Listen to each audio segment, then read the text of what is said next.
천문 시간을 훔친 자. 조선의 르네상스, 그 뒤에 숨겨진 미스터리 대서사를 시작합니다. 가장 천한 손으로 가장 고귀한 시간을 빚어낸 이들의 이야기입니다. 이것은 단순한 위인전이 아닙니다. 시간의 주권을 둘러싼 치열한 전쟁이었습니다. 핵심 컨셉은 바로 관상수시의 금기입니다. 하늘을 관측하고 시간을 정하는 것은 오직 명나라 황제, 즉 천자만의 권한이었죠. 따라서 조선이 독자적인 역법을 만드는 것은 곧 역모이자 목숨을 건 투쟁이었습니다. 명나라의 시간과 조선의 시간은 달랐습니다. 북경 기준의 시간은 조선의 절기와 맞지 않아 농사를 망치고 백성들의 삶에 직접적인 영향을 주었습니다.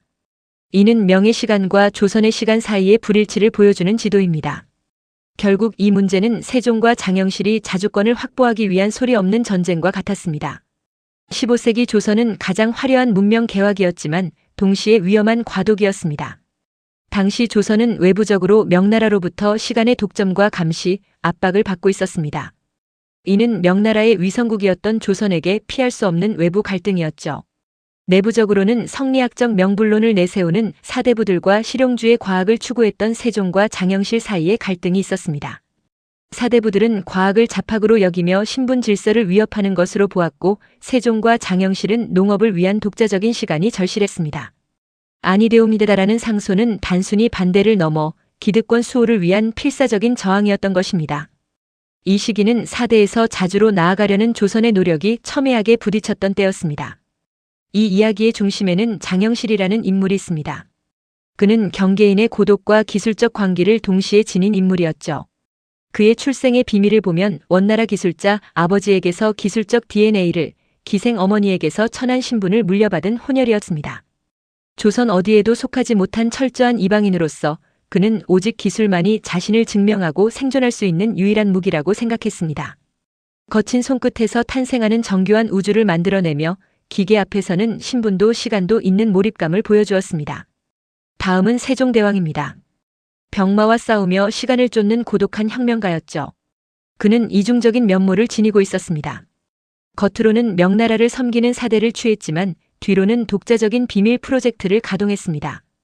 또한 육체적으로는 소갈증, 즉 당뇨와 안질, 그리고 극심한 불면증에 시달렸습니다. 세종의 딜레마는 백성을 위해 실용을 택했으나 그로 인해 정치적 고립을 자초했다는 것입니다.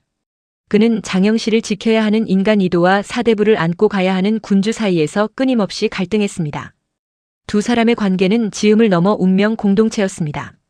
세종은 신분의 벽을 넘어서 장영실을 파격적으로 발탁했습니다. 세종은 장영실에게 인격을 부여했고 장영실은 세종에게 조선의 시간을 선물했습니다. 한편으로는 세종에 이런 말이 있었죠. 나의 꿈을 이뤄줄 유일한 손, 당신을 알아준 유일한 눈. 이들의 관계는 유교적인 충을 넘어 자신을 알아준 이에 대한 인간적인 헌신과 사랑으로 이루어져 있었습니다. 하지만 이들의 혁신을 가로막는 세력도 있었습니다. 바로 시스템의 수호자들이었죠. 그들의 충심은 왕이 아닌 질서를 향했습니다. 대표적인 인물로 조말생이 있습니다. 그는 정치 구단으로 불리는 현실주의자이자 왕권 강화론자였습니다. 그러나 동시에 엄격한 신분 질서를 옹호하며 장영실을 국가기강의 위협으로 간주했습니다. 또 다른 인물은 조순생입니다. 그는 무능하고 비열한 관료주의의 상징으로 기술적 무지와 책임 전가, 나아가 아녀 파손 사건의 실질적인 배후였습니다. 그럼 이제 장영실의 성장 시기를 살펴보겠습니다. 1420년대부터 1433년까지 흙 속의 진주였던 장영실이 조선의 시간을 만들어낸 때입니다. 먼저 동래현 관노였던 장영실과 충녕대군의 운명적인 만남이 있었습니다. 1421년 명나라 유학 시절에는 흠천감의 기미를 눈으로 훔쳐 머리에 새겨오는 스릴러 같은 첩보전이 펼쳐지기도 했습니다. 마침내 1433년 자경로가 완성되며 그들의 노력은 절정에 달합니다. 양반과 노비 모두에게 공유된 조선의 시간이 비로소 탄생한 것입니다. 그 영향으로 장영실은 대오군으로 파격 승진했고 조정은 발칵 뒤집혔습니다. 하지만 이 영광은 오래가지 못했습니다. 1442년 부러진 가마, 즉 아녀 파손 사건으로 기획된 음모가 시작됩니다. 당시 배경은 세종의 건강 악화와 명나라의 압박, 그리고 사대부들의 견제가 극대화된 시기였습니다. 사건은 아녀 파손 사건으로 불리는데 이는 단순한 기술 결함이었을까요? 아니면 사보타주였을까요? 조순생의 불량 자재 사용과 설계 무시가 있었고 의문의 굉음과 함께 아녀의 축이 부러졌습니다. 재판이 열리고 이는 왕의 안위와 직결된 대역죄로 몰아갔습니다. 모든 죄를 장영실이 뒤집었었고 세종은 침묵해야만 했습니다. 역사적 팩트체크를 해보면 이 아녀 사건은 명백한 사법 살인이었습니다. 아녀 제작의 총책임자였던 조순생은 아무런 처벌도 받지 않고 면책되었습니다. 반면 실무자이자 천민 출신이었던 장영실은 불경죄로 파직되고 곤장 80도를 맞았습니다. 이는 기술적 과실이 아닌 정치적인 희생양 만들기였습니다. 기록되지 않은 권력형 비호와 사법 불평등을 고발하는 결정적인 증거라고 할 수 있습니다. 저희 드라마에서는 과학이 또 다른 주인공입니다. 미장센을 통해 과학기술의 아름다움과 중요성을 보여주고자 합니다.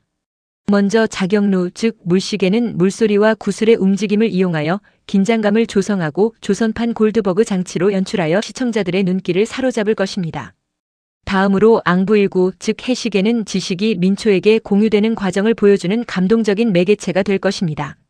마지막으로 천문 관측은 딥블루와 골드톤의 압도적인 영상미로 표현되며 두 남자의 꿈을 시각화하는 중요한 장면이 될 것입니다.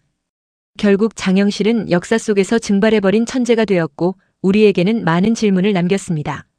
엔딩 시퀀스에서는 역사 속에서 사라져버린 장영실의 기록을 통해 열린 결말을 제시하고 광화문에 남은 그의 동상과 현대가 오버랩되는 장면을 통해 의미를 더할 것입니다.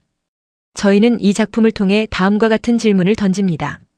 혁신가는 왜 항상 기득권에 의해 희생되는가? 그리고 세종은 장영실을 버린 것인가 아니면 살린 것인가? 이 이야기는 잊혀진 꿈을 현대에 되살리는 진원곡이자 미래를 향한 재현이 될 것입니다.